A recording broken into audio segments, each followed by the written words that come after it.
A'udhu billah, bismillah, wassalamu alaikum, j'espère que vous allez tous bien, Inch'Allah ta'ala, les frères et sœurs. Donc aujourd'hui, ça va être concernant les problèmes de traduction dans le Coran. Il y en a énormément, donc on va en faire certains. Euh, c'est quelqu'un qui m'a demandé de faire cette vidéo, donc je lui passe le salam. Donc tout ce que je vais dire dans cette vidéo, en fait, je l'ai déjà détaillé dans plein d'autres. Il faudrait que vous fouillez sur la chaîne, Inch'Allah, si ça vous intéresse. Donc il y a plein de problèmes de traduction. Des fois, c'est traduit... on va dire pour aller dans le sens des hadiths, etc. et d'autres choses, d'accord? Donc on va commencer tout de suite, trêve de blabla. Donc sourate 15, verset 9, A'udhu billahi minash shaitanir rajim, bismillah. Donc en vérité, c'est nous qui avons fait descendre le Coran et c'est nous qui en sommes gardiens. Ça, c'est la traduction officielle qu'on voit justement dans n'importe quel Coran papier, d'accord? Et en fait, il y a un énorme problème parce que c'est Inna nahnu nazalna al-zikr, d'accord? Donc il y a écrit al-zikr, il n'y a pas écrit al-Qur'an, d'accord? Donc ça ne peut pas être le Coran dans ce verset. Donc c'est nous qui avons fait descendre le rappel et c'est nous qui en sommes gardiens. D'accord? Donc, justement, en traduisant bien ce verset, on va comprendre d'autres choses. Donc, on va au 21-105.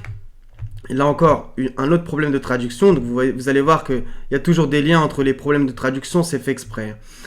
Et nous avons certes écrit dans le Zabour, après l'avoir mentionné, entre parenthèses dans le livre céleste, que la terre sera héritée par mes bons serviteurs. Donc la traduction qui est là-haut, il y a toujours, c'est la traduction, on va dire, traditionnaliste, d'accord? À l'exemple de celle de Mohamed Hamidullah, etc., d'accord? Qui ressemble particulièrement.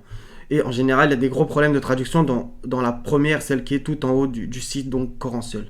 Au passage, je voudrais le dire, le site Coran Seul, il y a certains bugs, certains versets que j'ai pas pu utiliser.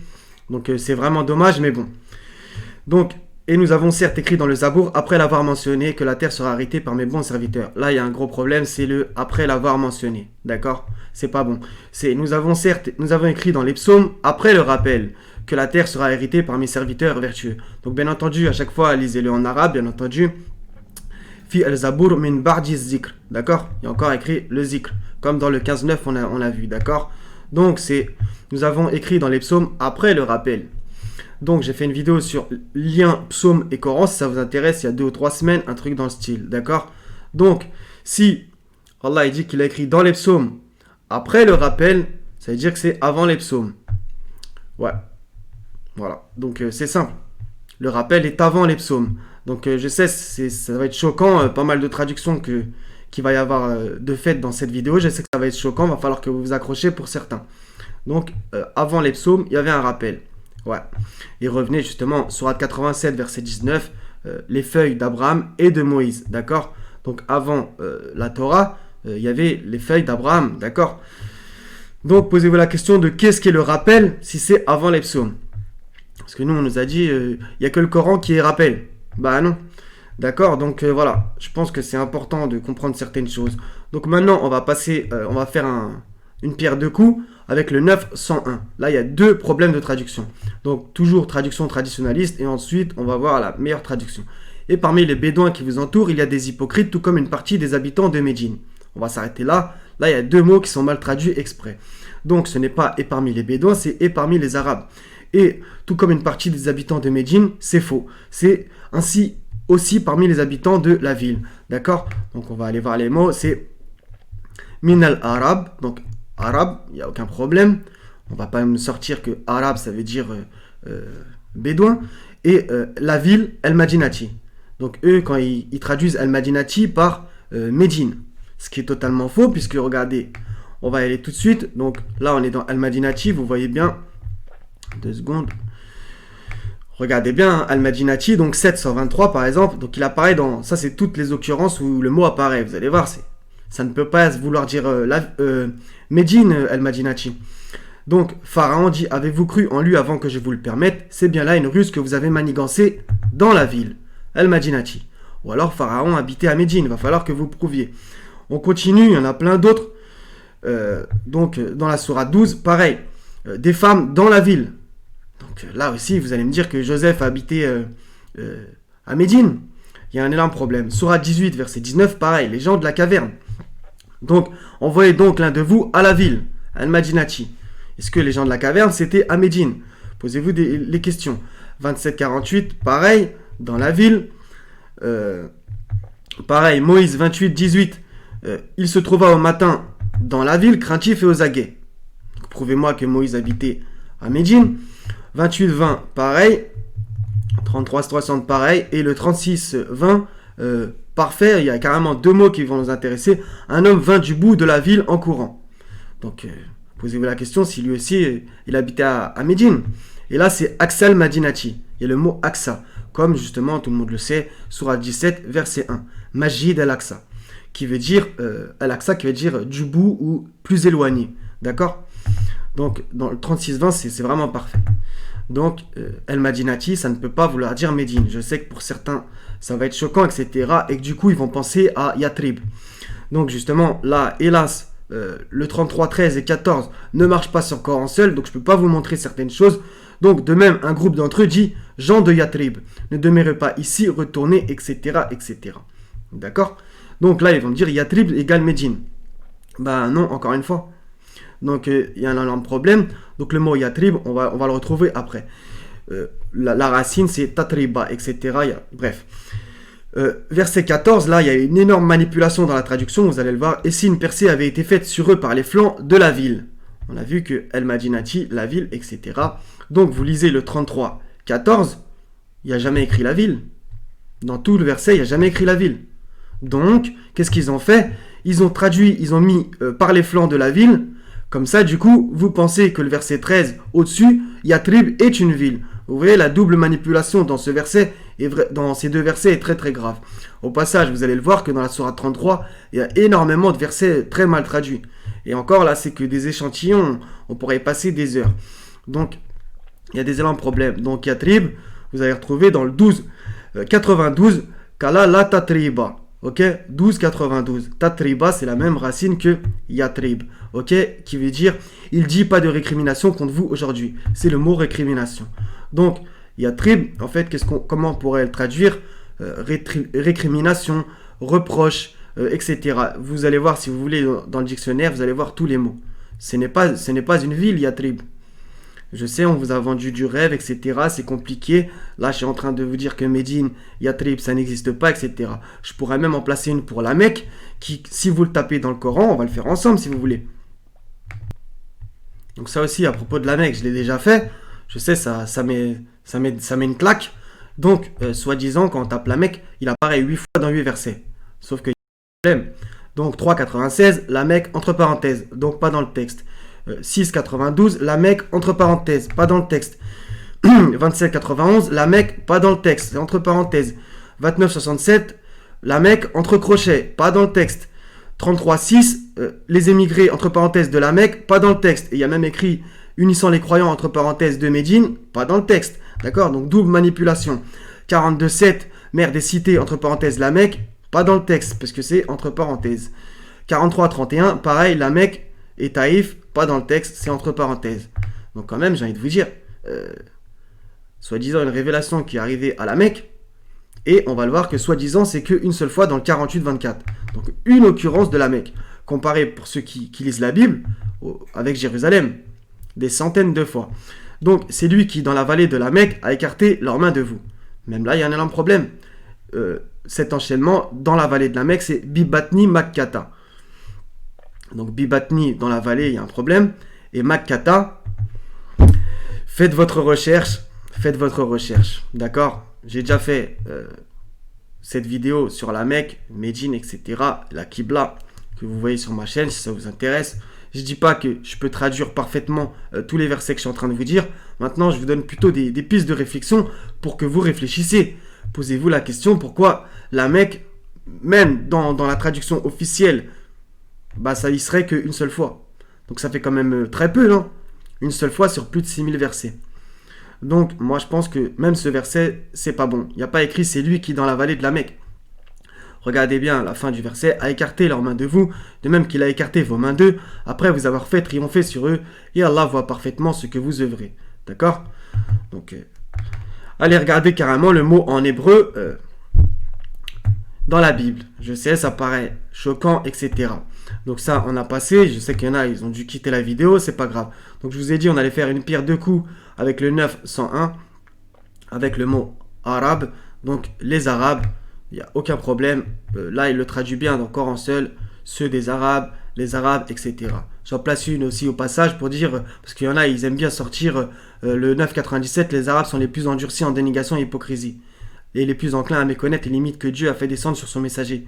Oui, il y en a qui sont comme ça, mais ils sont pas tous comme ça, bien entendu, parce que justement, le 9,99, parmi les Arabes, certains croient en Dieu, et au jour dernier, ils considèrent ce qu'ils dépensent comme un moyen pour se rapprocher de Dieu et pour soutenir le messager. D'accord? Dieu, il fait pas des bizarreries avec les peuples, d'accord? Il est juste. Donc voilà. Donc quand on cite les versets sur les Arabes, il faut aussi dire qu'il y en a des bons, bien entendu, comme dans chaque peuple. D'accord? Ça aussi, je voulais le dire parce que bon. Donc justement, le 33-20, on voit que là, il y a encore une manipulation dans la traduction. Je sais pas si je voulais sortir, voilà. 33-20, donc, etc. Or, s'il est coalisé, vous voyez, dans la 33, c'est vraiment incroyable le nombre de mauvaises traductions. Or, si les coalisés revenaient, entre parenthèses, ces gens-là souhaiteraient être des nomades parmi les Bédouins. Bah là, il y a un problème. Ce n'est pas du tout ça que ça dit. Or, si les coalisés revenaient, ils souhaiteraient être des Bédouins parmi les Arabes. D'accord? Il y a bien écrit arabe dans ce verset 33-20. D'accord? Donc, des Bédouins parmi les Arabes. C'est la bonne traduction. Donc, allez lire en arabe si vous voulez. Donc, on va le faire 2 secondes. Donc, regardez l'enchaînement, c'est Badoun fil arabe, d'accord? Badoun, bédouin, même ça s'entend que c'est pareil. Et arabe, arabi, voilà, vous m'avez compris. Donc, qui ramène coraniquement lisan arabi, etc., etc., d'accord? Donc, quand Allah dit lisan arabi, il y a bien écrit une langue arabe, il n'y a pas écrit une langue bédouine. Bref, c'est évident. Donc, le 2,45 qui, pour le coup, est du contrôle MK Ultra fait pour légitimer les hadiths. Pourquoi? Parce que dans les hadiths, la sunna qu'on attribue à Mohammed, que moi je ne crois pas bien entendu, voilà, soi-disant Mohammed, il a demandé les prières, etc., c'est descendu à 5, et voilà, on vous dit les 5 prières sont obligatoires. Déjà, je me défie de trouver avec écrit 5 prières dans le Coran, vous n'y arriverez pas, premièrement. Ensuite, voilà, ça nous dit que c'est obligatoire. Donc déjà, ça contredit, donc ça c'est dans le 2,45, la traduction, hein, qu'on s'entende, la traduction contredit un autre verset dans la même sourate, donc pas hyper loin, le 256 de mémoire, les ikra afidjin, donc nulle contrainte en religion. Donc il y a quand même un problème. Donc du coup, ça pose une contrainte, le fait que ça serait obligatoire. Est-ce que vous pensez que Dieu, il a besoin de quelque chose? Il a besoin de rien. Donc bien entendu, il nous incite à la prière. Je pense que pour tout croyant et croyante, c'est un besoin de la faire, c'est une envie. Par contre, de dire que c'est une obligation, du coup, ça fait que justement des gens s'éloignent de la prière, ou alors la font robotiquement, etc. Donc ça cause plein de problèmes. Donc Allah n'a besoin de rien, et si tu n'as pas envie de prier, mon vieux, fais ce que tu as à faire. Mène ta vie, etc. Si Dieu veut, il t'offrira le bas monde, mais par contre, dans l'au-delà, tu n'auras peut-être que le feu. Donc maintenant, fais ce que tu as à faire. Si tu n'as pas envie de maintenir le lien avec le Seigneur, c'est ton problème. Maintenant, à dire que c'est une obligation, justement, ça en cause un autre. Qui, justement, nous ramène justement à la liberté que Allah nous donne. Les croyants ne savent-ils pas que si Allah voulait, il aurait rendu tout le monde croyant, il aurait fait de vous une seule communauté, etc. Vous connaissez ce genre de verset, d'accord? Tu n'as pas exercé une contrainte sur eux, etc. Que tu les avertisses ou que tu ne les avertisses pas, ils ne croiront jamais, etc. Et même dans la sourate 18, j'ai oublié la référence, mais bon, je vous le dis de tête, quiconque veut qu'il croie, quiconque veut qu'il mécroit, etc., etc. Et il y a une sœur qui m'a donné un super bon argument, c'est justement Aïssa qui dit... il m'a recommandé la salate, etc. D'accord? C'est Aïssa qui dit ça. Donc c'est très très intéressant qu'elle m'a dit cet argument. Voilà, c'est une recommandation là, à la prière, justement. Voilà, Allah nous y incite à quitter la salate, etc. D'accord? Donc la salate est une lourde obligation, sauf pour les 1. Je sais, désolé, j'ai fait une lourde parenthèse pour le coup. Donc ça ne peut pas être le mot obligation, d'accord? Puisque ça contredit pas mal de versets du Coran. Donc c'est le mot lakabiratun, qu'on retrouve justement dans le 243 sous la même forme. Donc des fois il y a simplement occurrence de la racine, etc. Mais pour le coup il y a le 245 et 243, c'est le même mot, d'accord? Et c'est le mot difficile. C'était en effet difficile, d'accord? Donc, justement, si on traduirait, c'était en effet une obligation dans le 243, il y a un énorme problème. Donc voilà, donc la salat est difficile, sauf pour les humbles. Donc on y retourne 2 secondes, je vais vous mettre la traduction, la bonne. Ceci est difficile, mais pas tant pour ceux qui sont révérencieux, bon ça se discute. Celle-ci est difficile, sauf pour les humbles, j'aime bien. D'accord. Donc voilà, donc justement on va faire une pierre 2 coups encore dans le 243 avec le mot la Qibla. Parce que ça aussi c'est une manipulation. Donc je sais, il y a plein de versets à comprendre dans la sourate 2, du verset 115 au 277. Donc dans le 215, il y a écrit où que vous soyez, la face d'Allah est là. Donc, etc. Donc ensuite, ça descend. Le 277, à Allah appartient le levant et le couchant, etc. etc. D'accord. Donc du coup, ça serait quand même étonnant que Allah nous demande de prier dans une direction. Puisque dans le 215, il nous dit que sa face, elle est là. Donc je vous le trouve quand même. Donc j'ai fait quand même les choses de tête. À Allah seul appartiennent l'Est et l'Ouest. Où que vous vous tourniez, la face d'Allah est donc là. D'accord. Donc si Allah nous dit ça, ça paraîtrait étonnant que dans les versets qui suivent, il faudrait prier dans une direction. Donc demandez-vous si votre prière, en la faisant vers la Mecque, vous l'adressez à qui en fait votre prière? À un lieu, à un bâtiment ou à Dieu? Posez-vous juste cette question. C'est simple. Donc justement, le 150, on pourrait me dire, oui, mais il y a écrit ça, et d'où que tu sors, tourne ton visage vers la mosquée sacrée. Mais là, il y a un problème. Donc ça veut dire que tu vas aller acheter une baguette de pain, il faut que tu te tournes vers la Masjid al-Haram. Ça ne peut pas être ça la compréhension, c'est impossible. D'accord? Et je vous mets au défi, justement, entre le 215 et jusqu'à le 252, il n'y a pas la mention de la Mecque, il n'y a pas la mention de salat. Ça vient juste après, justement. 153, où les croyants cherchaient secours dans l'endurance et la salat. Car Allah est avec ceux qui sont endurants. D'accord? Donc la Qibla, etc. Au verset 143 de mémoire. Oui, au verset 143, etc. Et jusqu'en descendant, il y a des énormes problèmes de compréhension, de traduction, puisque justement, on nous a contrôlé mentalement à nous dire, voilà, il faut prier en direction de la Mecque, etc., etc. Il n'y a jamais écrit la Mecque dans les versets, jamais. Donc, ça, je me suis déjà expliqué là-dessus. Il va falloir que vous fassiez aussi votre recherche. D'accord? Je sais, c'est choquant, donc on retourne avec le mot Qibla, et vous allez voir quelque chose d'important. Donc, Al-Qiblata, l'orientation, donc dans le 243, on clique dessus, vous voyez, il y a afficher, masquer les occurrences de la racine de ce mot dans le Coran. Il y en a énormément. Occurrence de ce mot tout court, il n'y a que dans le 243.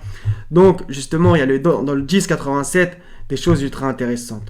Donc, traduction traditionnaliste qui n'est pas bonne. Et nous révélâmes à Moïse et à son frère, prenez pour votre peuple des maisons en Égypte, faites de vos maisons un lieu de prière. On va voir si ça, c'est pas un mensonge.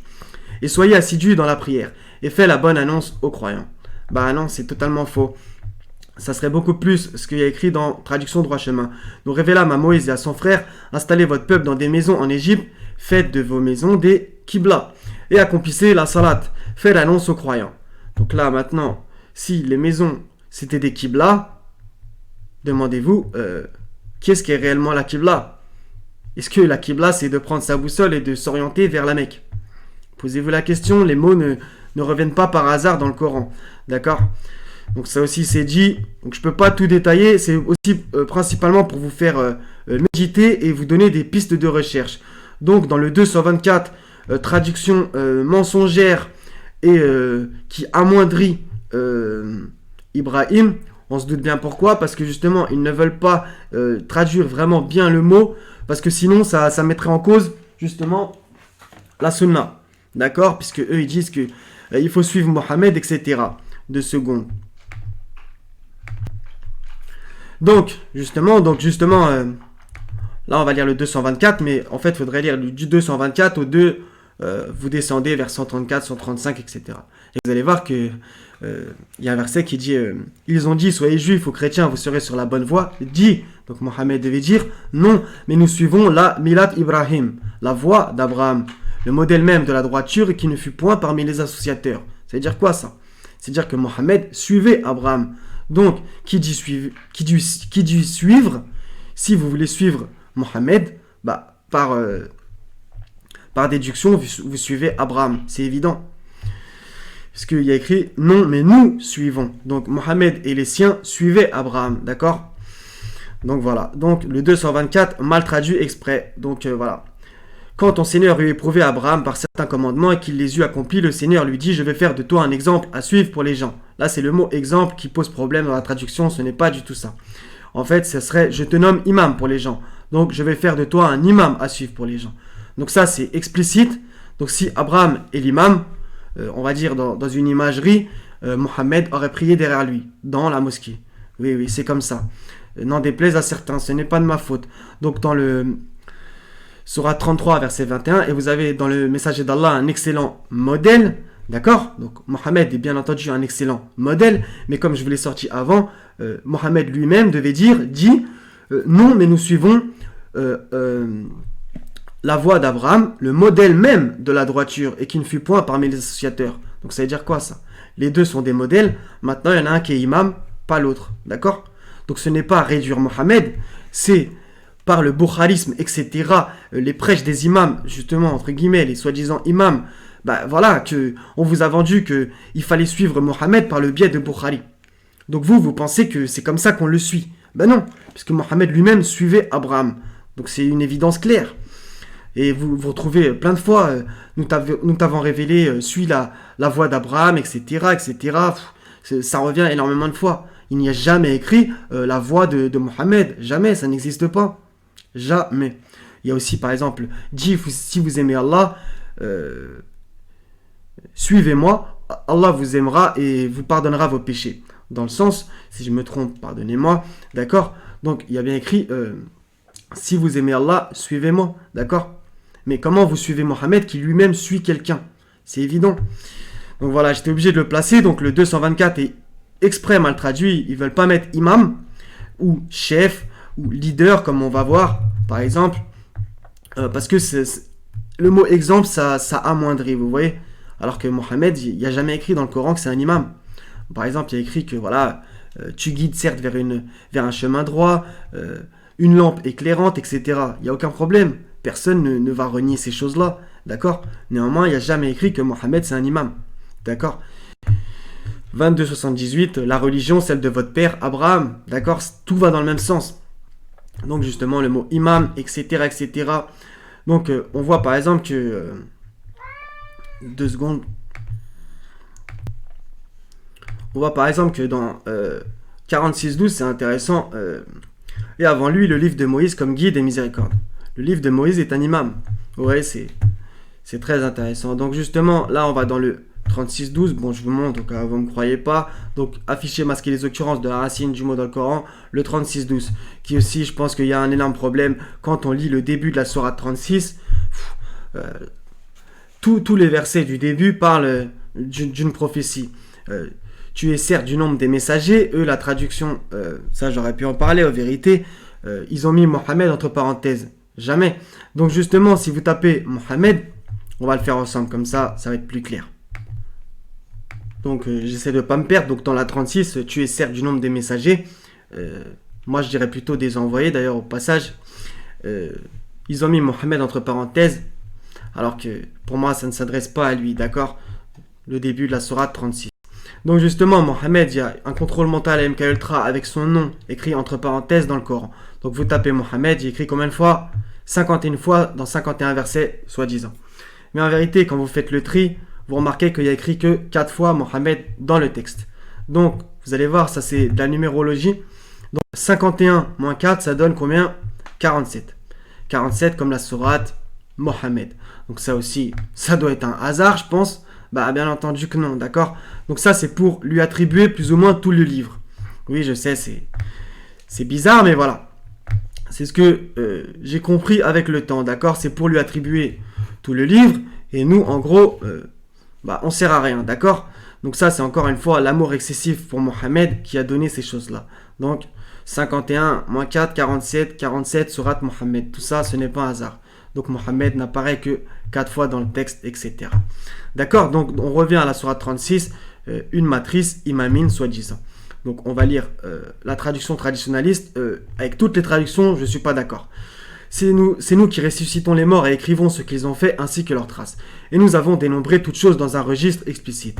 Là, le mot registre, vous allez voir que c'est le mot imamin. Donc lui, il a mis matrice, mais c'est ça. C'est le mot imamin. Donc on a vu juste avant que imaman, ça veut dire imam. On voit que c'est la même racine et ça voudrait dire matrice. Donc bien entendu, je ne suis pas d'accord. Surtout quand on lit tout le début de la sourate 36, ça parle bien évidemment de la prophétie, d'accord ? Et justement, le verset 12, il y a une espèce de cassure, d'accord, qui fait changer, on va dire, totalement le sujet. Ça existe dans le Coran, bien entendu, qu'il y a des moments comme ça, avec des cassures. Maintenant, je crois qu'il y a quand même un énorme problème dans la traduction de ce verset. D'accord, donc on ne va pas épiloguer là-dessus sans temps. D'accord, maintenant, encore une traduction traditionnaliste faite pour légitimer les hadiths. Donc vous allez voir que ça ressemble étrangement avec ce qu'il y a écrit sur la page de couverture de Bukhari. D'accord, donc justement, je vous le montre comme ça, vous n'allez pas dire... Donc vous voyez quoi écrit ici, qu'Allah a pris sur lui et le salut. D'accord, qu'Allah a pris sur lui et le salut. Donc demandez-vous si Allah a pris sur quelqu'un. Pour moi, c'est un blasphème évident. Maintenant... faites comme vous sentez. Donc 33-56, certes Dieu et ses anges prient sur le prophète, d'accord ? Oh, vous qui croyez, priez sur lui et adressez vos salutations. Je suis bien entendu pas d'accord du tout avec cette traduction. Et on va voir que dans la sourate 33, verset 43, donc juste avant, il y a un verset qui, on va dire, ressemble dans la traduction traditionnaliste, mais qu'on ne cite jamais. Donc, ce n'est pas un hasard. Dieu et ses anges aident et soutiennent le prophète. Ça m'intéresse. Oh, vous qui croyez, vous l'aiderez et le soutiendrez et le considérez comme il devrait être considéré. Dieu et ses anges soutiennent le prophète. Oh, vous qui avez cru, soutenez-le et soumettez-vous totalement. Alors Allah, bien entendu. Dieu et ses anges entrent en contact avec le prophète. Oh, vous qui croyez, vous prendrez contact avec lui et vous vous conformerez complètement. Vous prendrez contact avec lui, pour moi, il pose problème parce que justement, ça ramène justement à une partie de la salade que... Je ne sais pas si tous les sunnites le font, mais on va dire majoritairement, je pense. Par exemple, ils disent dans leur salat Assalamu alayka ayyuhan nabi. Donc que la paix soit sur toi, ô prophète. D'accord, donc il y a un énorme problème. Parce que tu parles directement au prophète, alors que c'est que à Allah qu'on doit parler dans la prière. D'accord. Donc justement, ça ramène à un autre verset. Si vous les appelez, ils n'entendent pas, ils ne vous répondront pas, etc. Vous connaissez sûrement ce verset, d'accord. Et au jour du jugement, ils vont nier votre association. Il y a carrément le lien avec le shirk. Donc maintenant, faites comme vous avez à faire. Donc justement, ce verset traduit comme ça, en fait, il vous emmène vers, par exemple, la salat ibrahimiya et le tashahoud, etc. D'accord ? Toutes ces choses-là qu'on nous a appris dans ce genre de livre, etc. D'accord ? Toutes ces choses-là qu'on nous a appris. D'accord ? Donc... je vous dis, moi perso, je les récite plus, hein, donc, mais je me rappelle très bien quand même de ce qu'il y avait à peu près dedans. Donc j'ai pas envie de vous faire perdre du temps si je le retrouve pas. De toute façon, pour les sunnites qui regardent la vidéo, vous le dites sûrement dans votre prière. Donc, Assalamu alayka ayyuhan nabi wa rahmatullahi wa barakatuh. Regardez, d'accord ? Donc ça, c'est comme si tu lui parlais. J'atteste qu'il n'y a de divinité qu'Allah et j'atteste que Mohammed est son serviteur et messager. Ça aussi, c'est un problème, puisque du coup, tu places un nom humain à côté de Dieu. D'accord ? Donc par exemple, sourate 3, verset 18, La ilaha illa huwa al-Azizul Hakim. D'accord ? Je vous mets au défi de trouver La ilaha illallah Muhammadan Rasulullah dans le Coran. Ça n'existe pas. D'accord ? 48-29, par exemple, il y a écrit Muhammad Rasulullah, tout court, khras. D'accord ? Et justement, sur 63, verset 1, regardez ce que les hypocrites y disent. Donc maintenant, faites comme vous avez à faire. Salutations abrahamiques. Allahumma salli ala Muhammad wa ala ali Muhammad. Seigneur, accorde tes salutations à Muhammad et la famille de Muhammad. Donc justement, le 33-56, cette traduction viendrait pour confirmer ces choses-là. D'accord, bien entendu. Donc en vérité, par exemple, toutes ces choses-là, du coup... ça fait faire une différence et une distinction. Donc vous parlez de Mohammed et d'Ibrahim dans votre prière. Donc, et les autres envoyés. Voilà. vous ne les mentionnez pas. Alors que justement, dans le Coran, il y a une invocation qui fait que vous oubliez personne. Surah 37, verset 180 à 182. Wa salamun alal mursalin, walhamdulillahi rabbil alamin. Et paix sur les envoyés. Et louange à Allah, Seigneur des mondes. D'accord? Là, vous oubliez personne. Donc moi, je vous incite à la faire. Donc le 33-56, blasphème déjà, puisque Dieu prierait, etc. Et qui vous emmène au hadith. Donc 33-43 qui pourrait aller dans le même sens et qu'on vous cite jamais. Donc c'est lui qui prie sur vous ainsi que ses anges afin qu'il vous fasse sortir des ténèbres à la lumière. Il est miséricordieux envers les croyants. Là il y a un problème, Allah qui prierait sur nous. Donc il est celui qui vous aide avec ses anges. C'est lui qui vous soutient ainsi que ses anges. Il est celui qui prend contact avec vous avec ses anges. D'accord? Donc ça colle beaucoup plus. Donc j'ai pas tout le temps la traduction exacte, qu'on se comprenne, c'est des pistes de réflexion que je vous donne, d'accord, par l'aide du site particulièrement qui est très bien. Donc c'est lui qui prie sur vous, c'est pas bon du tout. Purée, j'ai encore plein de versets, c'est incroyable. Donc encore toujours Sourate 33, il y a quoi d'autre? Sourate 33, encore un problème, c'est 40. Mohammed n'a jamais été le père de l'un de vos hommes, mais le père d'Allah est le dernier des prophètes, Allah est omniscient. Donc ça va être le mot dernier qui va nous préoccuper. Khatam an-Nabiyin, donc soi-disant traduit par et le dernier des prophètes. Donc sur le Coran seul, le 33-40 ne marche pas, donc je peux pas vous faire la démonstration. Je l'ai déjà fait sur ma chaîne, j'ai fait plusieurs vidéos là-dessus. Donc le mot Khatam, du coup, j'ai quand même réussi à le trouver, c'est dans le 2-7, à poser un sceau, Khatam. D'accord? Donc traduit par Dieu scelle leurs esprits, Dieu a placé un sceau, Dieu a scellé leur cœur, etc. Donc, en général, c'est traduit par dernier, mais il y en a d'autres qui traduisent par sceau. À la limite, on peut s'entendre sur le mot sceau. Maintenant, quand on va voir la définition du mot sceau, ça ne veut pas dire dernier, loin de là. Puisque le mot dernier, justement, par la grâce du Seigneur infini, vous le retrouvez dans le verset 2-8. Donc, juste après celui-là. Ça aussi, c'est pas un hasard, puisque dans le 2-7, il y a écrit donc Khatam Allah, et dans le 2-8, vous avez, je vous le montre, parmi les gens, il y a ceux qui disent nous croyons en Allah et au jour dernier. Donc, Yawmil Akhir. D'accord? Akhir, c'est ça que ça veut dire dernier. C'est comme ça qu'on le dit. Donc, l'ultimité, Al-Akhir, dans le 2, 8, etc. Donc, il n'y a aucun problème. Le mot Akhir, c'est ça qui veut dire dernier. Donc, dans le 33-40, ça ne peut pas vouloir dire dernier. Loin de là. Donc, le mot sceau, on peut s'entendre. Ça dépend de la définition que vous avez du mot sceau. Parce que sinon, Allah aurait utilisé le mot dernier tout court. Bref. Donc, on va au mot khatam. Voilà, khatam, donc il y a plein de définitions. Hein. Donc, principe actif, sens verbal de la racine, scellé, donc comme la plupart des gens pensent. Mais il y a écrit aussi cacheté, apposer son cachet. Pour moi, c'est beaucoup plus intéressant. Estampillé, ultra intéressant. Achevé, clore. Ça, c'est ce que la majorité dit. Voilà, que la prophétie est scellée, elle est close. Loin de là. Donc, je vous mets au défi, dans tout le Coran, de trouver un autre verset qui confirmerait vos dires. Vous n'aurez que le 33-40 qui est traduit pour moi très mal. D'accord? Et je vais même vous prouver qu'il y a des prophéties dans le Coran. Et pas qu'une. Mais je vais vous en citer une. Donc, il y a plein de définitions de ce mot. Donc, ça peut aller de cacheter, estampiller, poinçonner, sceller, tamponner. Pour moi, ça m'intéresse beaucoup plus, tamponner, etc. Sceller, cacheter, ça ne veut pas forcément dire terminer, etc. Loin de là. Estampillage, ça m'intéresse particulièrement. Cachet, empreinte, sceau. Ça aussi, pareil. Empreinte, sceau, c'est exactement ce que je pense. Maintenant, pour être honnête intellectuellement, il y a écrit fin, aboutissement, conclusion, dénouement, tampon, poinçon, cachet, empreinte, sceau, anneau, bague, virginité, fin, aboutissement, etc. D'accord? On a aussi dernier, final, ultime, terminal, cacheté, scellé, clôturé, accompli, complété, terminé, scellé, bouché, clos, occlusif. D'accord? Donc ça, c'est... Il y a énormément de choses. Mais ça va dans les deux sens. Ça peut vouloir dire plus ou moins c'est la fin, terminé, clos, etc.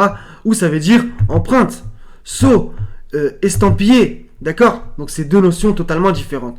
Donc je vous demande pourquoi Dieu n'a pas dit le mot akhir par exemple. Il a utilisé le mot khatam. Donc justement, il y a maktumin, donc qui dans ce verset, donc c'est la même racine que khatam, on leur sert à boire un nectar pur, cacheté. Là aussi, cacheté, là il a écrit scellé, là aussi il a écrit scellé. Donc il y a divergence. Cacheté, c'est intéressant. Donc est-ce que cacheté, ça veut dire scellé? Loin de là.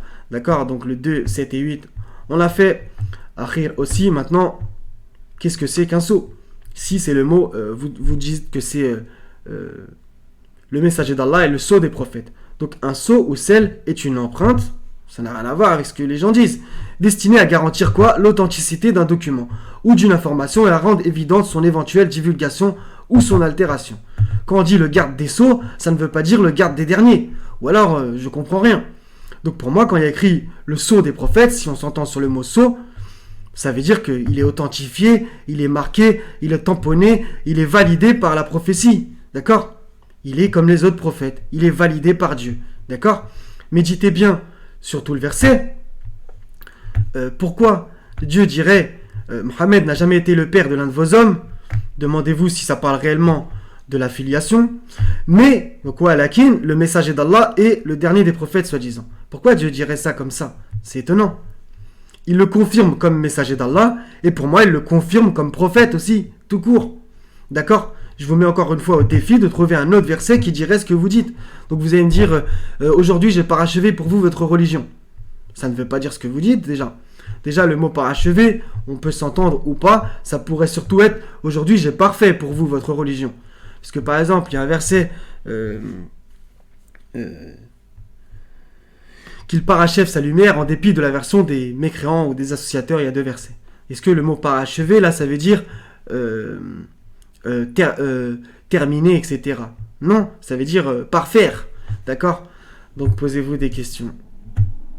Et donc en gros, c'est un peu comme dire, après Mohammed, comme on dit l'expression, le déluge. Donc il n'y a plus rien, plus personne, plus de livres, plus de prophéties. Et maintenant, on s'arrête au Coran. Mais j'ai envie surtout de vous dire, après, avec Bukhari. Donc est-ce que Bukhari est le Khatam al-Nabiyin? J'ai envie de vous poser la question quand même. Donc on est qui, nous, petits humains, pour dire il n'y aura plus de prophètes, plus de messagers, plus de livres? Bref, si vous estimez que c'est ça qu'Allah dit, c'est votre avis. On va dire que je le respecte, mais je trouve que on vous a vachement influencé, d'accord? Donc, Sourate 7, verset 167, justement, il y a une prophétie dans le Coran. Et ça, vous ne pourrez pas me dire l'inverse. Et lorsque ton Seigneur annonça qu'il enverra certes contre eux, donc demandez-vous, c'est qui le contre eux? Quelqu'un, il y a écrit quelqu'un, qui leur imposera le pire châtiment jusqu'au jour de la résurrection. La fin du verset aussi, lisez-la bien entendu. Maintenant, il y a écrit quoi? Qu'il enverra certes contre eux quelqu'un. Est-ce qu'il y a écrit qu'il t'enverra certes contre eux? Non, il y a écrit qu'il enverra certes contre eux quelqu'un, qui leur imposera le pire châtiment jusqu'au jour de la résurrection. Donc déjà, ça ne concerne pas Mohammed, c'est impossible. Et il y a écrit qu'il leur imposera le pire châtiment jusqu'au jour de la résurrection. Donc pour moi, ça parle quand même d'un temps futuriste par rapport à la descente du Coran, bien entendu. Donc ça annonce l'arrivée de quelqu'un. Oui, oui. Le 36-12, si vous l'interprétez comme mon interprétation, je ne vais pas dire qu'elle est bonne, un imam explicite, donc imamin mubin, ça ne veut pas dire un registre explicite. Pareil, vous avez la 98, 1 à 4, etc. Il y a plein de prophéties. Hein. Donc maintenant, posez-vous les questions, c'est plus pour vous faire méditer. Sourate 7, verset 157, qui pose aussi un gros problème. Pourquoi? Parce que, en fait, ça aussi, c'est une traduction qui va dans le sens des hadiths. Parce que dans les hadiths, on nous dit, voilà, Mohammed était illettré, il ne savait pas lire, et il a reçu le Coran. D'accord. Donc, on va lire juste le début. Ceux qui suivent le messager, le prophète illettré qu'ils trouvent écrit chez eux dans la Torah et l'Évangile. Donc, pour vous dire la vérité, ça pourrait parler de Mohammed, mais pas forcément. Donc, on va dire ça parle de Mohammed, d'accord. Est-ce que illettré, ça veut forcément dire analphabète? Non, loin de là. On va le voir dans la définition, mais on va étudier après d'autres définitions. Ceux qui suivent le messager, le prophète gentil, c'est très intéressant. Gentil, ça ne veut pas dire le prophète sympa. C'est-à-dire gentil, ça veut dire qui n'est pas juif, d'accord? Ou alors ceux qui suivent le messager, le prophète ignorant des Écritures, c'est intéressant aussi dans un sens. Ceux qui suivent le prophète messager gentil, d'accord? Le prophète naïf, je suis bien entendu pas d'accord avec. Donc c'est le mot al-ummi, donc qu'on retrouve dans les deux versets, bien entendu 158, 157, mais il y a d'autres occurrences de la racine de ce mot dans le Coran, comme on va le voir. Donc 2,78, et il y a parmi eux des illettrés qui ne savent rien du livre, hormis des prétentions, et ne font que des conjectures. Qu'est-ce qu'on comprend par là? Est-ce que là ça veut dire que ils sont illettrés, donc ils savent pas lire? Non, ils sont illettrés dans le sens que ils ne connaissent rien du livre. C'est ça être illettré, comme on va le voir dans la définition. Donc illettré, ça veut dire quoi? Non lettré, inculte, tout simplement. Donc Mohammed, il n'avait pas connaissance du livre. Tout simplement, comme on va le voir dans un autre verset. Et la deuxième définition, qui est partiellement ou complètement incapable de lire et d'écrire, synonyme analphabète. Mohammed n'était pas analphabète, loin de là, comme on va le voir, et je vais vous le prouver coraniquement. Donc, il était non lettré, tout simplement. Il était non lettré. Justement, c'est prouvé par le 42-52.